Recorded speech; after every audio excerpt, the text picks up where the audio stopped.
Nabi berkata, akan terjadi pertikaian di antara mereka. Akan terjadi pertikaian, perebutan kekuasaan, runtuhnya Daulah Umayyah, Daulah Abbasiyah, Daulah Utsmaniyah.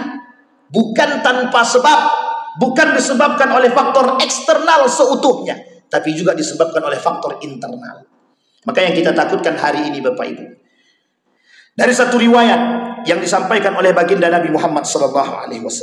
Apa kata Nabi? Di dalam hadisnya kata Nabi, yang artinya 3 orang yang merupakan putra khalifah itu saling bertikai. Meskipun hadis ini diperdebatkan oleh para ulama. 3 orang yang merupakan putra khalifah itu saling bertikai memperebutkan harta kekayaan dan kekuasaan. Harta itu tidak akan menjadi milik salah satu di antara ketiganya. Kemudian muncullah panji hitam dari arah timur. Mereka akan membunuh kalian dengan cara yang belum pernah dilakukan oleh umat manusia. Kemudian ia menyebutkan sesuatu yang akan tidak menghafalnya. Kemudian Nabi berkata, jika kalian melihatnya, maka berbaiatlah, walaupun dengan cara merangkak di atas salju. Ia adalah Khalifah Allah Al-Mahdi. Bapak Ibu sekalian yang berbahagia, oleh sebagian ulama mencoba melihat fenomena ini.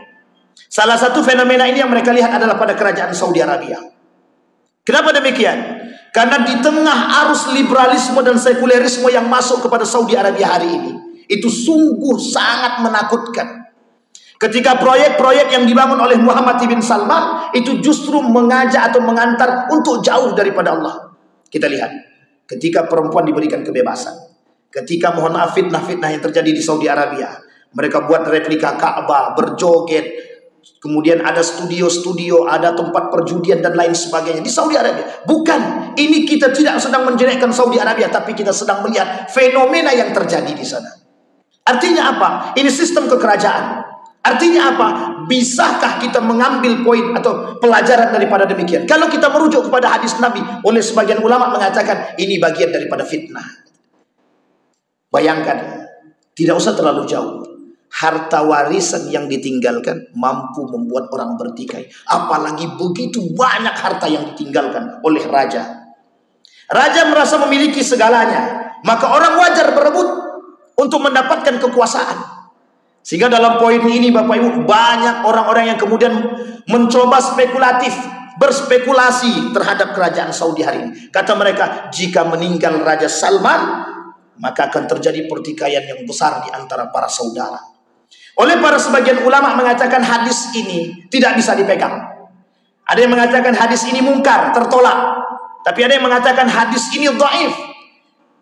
Oleh Ibnul Qayyim Al-Jauziyah, hadis yang dhaif dan lemah bisa diambil sebagai motivasi, tapi tidak bisa diambil sebagai alasan. Memang sebagian golongan menolak mentah-mentah hadis dhaif, dhaif jiddan, lemah banget, dan kemudian hadis palsu. Mereka tidak bisa menerima hadis tersebut. Tapi sebagian yang lagi itu mengatakan boleh hadis dhaif atau hadis lemah itu diambil manfaat, faidah serta motivasi. Tujuannya apa? Untuk melihat. Tujuannya apa? Agar mendapat keberkahan. Tapi Bapak Ibu sekalian yang berbahagia, terlepas daripada pertikaian hadis ini dhaif atau dhaif banget atau mungkar, kita lihat fakta daripada apa yang terjadi hari ini. Perebutan kekuasaan di Saudi Arabia itu menjadi poin dan begitu diseriusi oleh para pengamat politik hari ini. Bisa kita lihat betapa perang dingin antara, mohon maaf, mereka di dalam untuk merebutkan kekuasaan. Karena mohon maaf, setelah ini itu akan menjadi pelajaran bagi mereka. Ketika Raja Salman masih hidup, bayangkan arus liberalisme dan sekulerisme oleh Muhammad bin Salman begitu kencang masuk ke dalam. Sehingga mohon maaf, Bapak Ibu kalau datang berangkat umroh, itu mohon maaf, perempuan sudah banyak pakai celana lepis. Itu orang asli Arab. Dan ini nyata Pak. Dan sekarang itu boleh masuk untuk ziarah orang-orang non-muslim. Bisa masuk baik ke Mekah maupun ke Madinah. Ini bukan fitnah, karena kita melihat dengan mata kepala kita sendiri. Bayangkan. Artinya apa? Ketika tanah suci sudah dimasuki oleh orang-orang yang tidak beriman kepada Allah, ini menjadi poin penting bagi kita dan perhatian kita. Artinya kedekatan hari kiamat semakin nampak. Bapak Ibu sekalian yang berbahagia, terlepas daripada benar atau salahnya hadis tersebut, terlepas daripada anggap hadis ini palsu, anggaplah hadis ini palsu, tapi kita lihat fenomena Kita melihat fenomena betapa dulunya Mekah dan Madinah diharamkan bagi non-muslim. Ada sebab pada masa Daulah Abbasiyah diusir semua orang kafir masuk ke dalam Mekah dan Madinah. Tidak boleh masuk, tidak boleh tinggal di situ. Bukan tanpa sebab, karena orang ketika itu, mohon maaf, dari kalangan Yahudi dan Nasrani, kerjaannya bikin rusuh dan rusak. Termasuk orang-orang munafik yang berada di kalangan umat muslim ketika itu.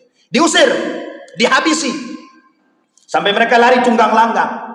Tapi hari ini fitnah itu akan muncul dari arah timur. Bisa dari timur tengah, bisa dari arah timurnya, bisa dari arah Irak, Kufah, Damaskus dan lain sebagainya. Bisa juga datang daripada timur tengah itu sendiri. Artinya Bapak Ibu, kita lihat fenomena yang selanjutnya. Ketika minyak menjadi perebutan, dan itu akan menjadi perebutan negara antara satu negara dengan negara yang lain. Ini dalam kacamata politik, bukan dalam kacamata agama.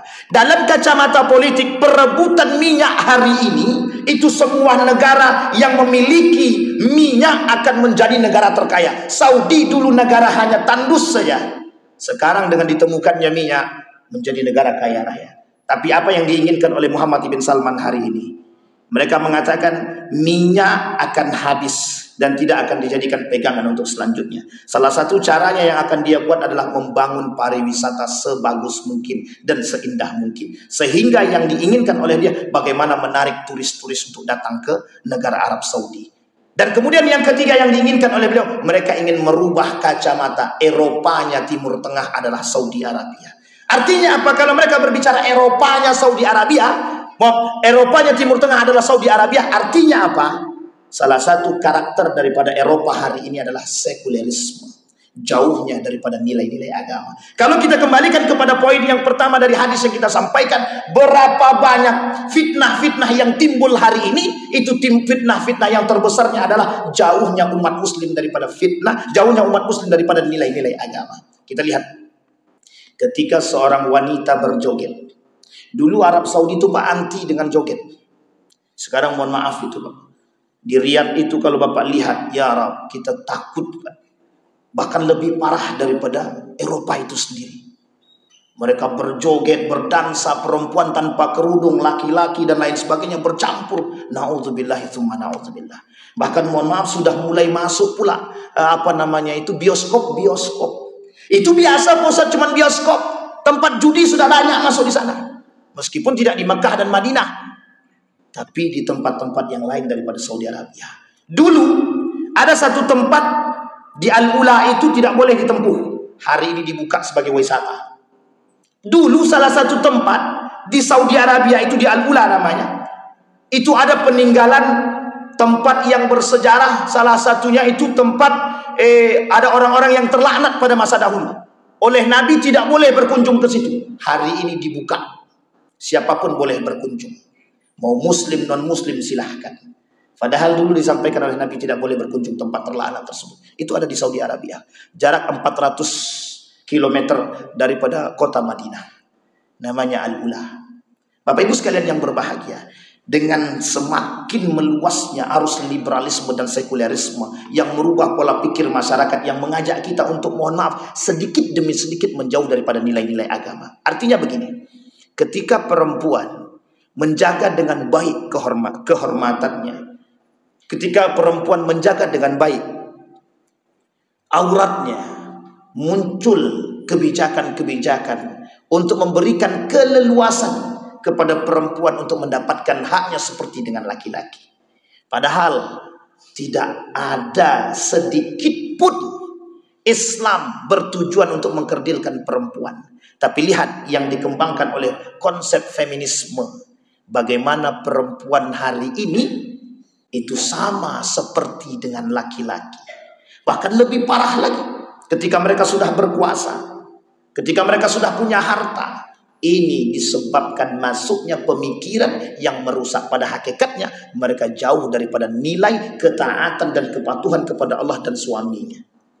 Begitulah arus itu masuk dan disiapkan oleh mereka. Saudi Arabia anti dengan musik dahulunya. Sekarang tidak.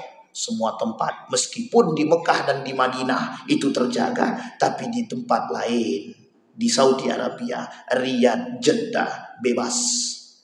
Perempuan boleh tidak berkerudung. Itu haknya mereka. Itu terserah. Kata mereka itu haknya kan. Perempuan boleh nyetir mobil, boleh jualan, boleh ke pasar dan lain sebagainya, silahkan. Bahkan mohon maaf, perempuan boleh masuk dalam taksi sekalipun cuman hanya perempuan itu dengan supirnya. Dulu tidak boleh, Pak. Mereka anggap itu kongkongan bagi perempuan. Mereka anggap itu diskriminasi bagi perempuan. Itu tidak membuat leluasa bagi hak-haknya perempuan. Sehingga terjadi, mohon maaf, pengkerdilan terhadap perempuan. Sehingga diajukanlah satu pengajuan agar hak dan kebebasan perempuan diberikan oleh Muhammad ibn Salman, dibuka. Inilah yang kemudian menjadi ketakutan oleh para ulama hari ini. Dengan munculnya kebijakan-kebijakan yang dilakukan oleh Muhammad ibn Salman yang ingin membuat kaca atau kacamata Eropa di Saudi Arabia menjadi pusat perhatian oleh para ulama, menjadi poin penting bagi para ulama, menjadi diskusi penting bagi para ulama untuk kemudian melihat ini akan berdampak negatif kepada siapa? Kepada umat muslim seluruhnya. Jadi kalau Saudi saja berubah, maka semua akan berubah. Kenapa? Kiblat kita di situ. Maka sebagian ulama yang mencoba untuk melawan kebijakan-kebijakan yang dibangun oleh mereka, oleh pemerintah, oleh pangeran, maka ulama-ulama tersebut dimasukkan ke dalam penjara. Artinya apa? Diktator. Satu karakter, kata Nabi, kelak di akhir zaman akan muncul pemimpin yang diktator, kata Nabi. Mulkun adud. Dan itu sudah ditampakkan hari ini. Bagi setiap para ulama yang mengkritik daripada kebijakan pemerintah Saudi Arabia akan dimasukkan ke dalam penjara. Bahkan sampai hari ini masih ada ulama yang belum dikeluarkan. Bahkan sampai hari ini masih banyak buku-buku daripada para ulama yang tidak boleh terbit, termasuk Syekh Al-Arifi.